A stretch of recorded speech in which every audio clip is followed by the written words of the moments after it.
আমাদের জীবনের মূল্য না। বাংলার মাটিতে যদি গণভোট বাস্তবায়ন না হয়, সংস্কার বাস্তবায়ন না হয়, বাংলার মাটিতে এদের বিচার হবেই হবে ইনশাআল্লাহ। পশ্চিমবঙ্গে গেরুয়া পতাকা এসেছে, আমরা এখানে আছি ইনশাআল্লাহ প্রস্তুত। সবাই প্রস্তুত আছেন? হাত তুলে সবাই দেখান, সবাই প্রস্তুত আছে? বাংলাদেশের মুসলমানরা কাউকে ভয় পায়?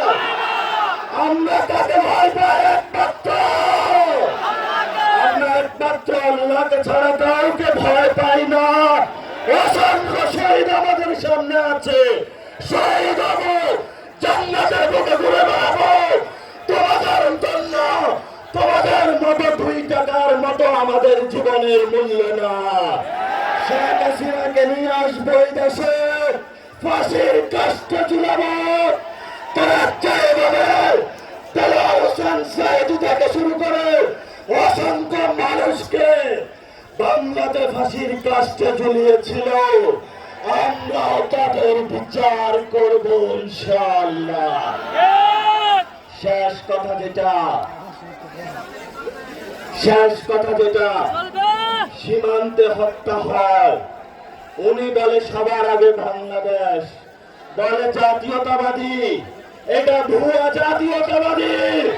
সীমান্তে হত্যা হবে, কোন জাতীয়তাবাদী বসে থাকবে, এবং জাতীয়তাবাদী বাংলাদেশে প্রয়োজন নাই। এই আমাদের রাজশাহীতে মাওলানা ভাসানী, এখানে দাদার বয়সী অনেকে রয়েছেন, 90 বছর বয়সে বলেছিল আমার জলের অধিকার লাগবে, ভারত তুমি বড় রাষ্ট্র হতে পারো, কিন্তু পানির অধিকার আমি ছাড়ব না।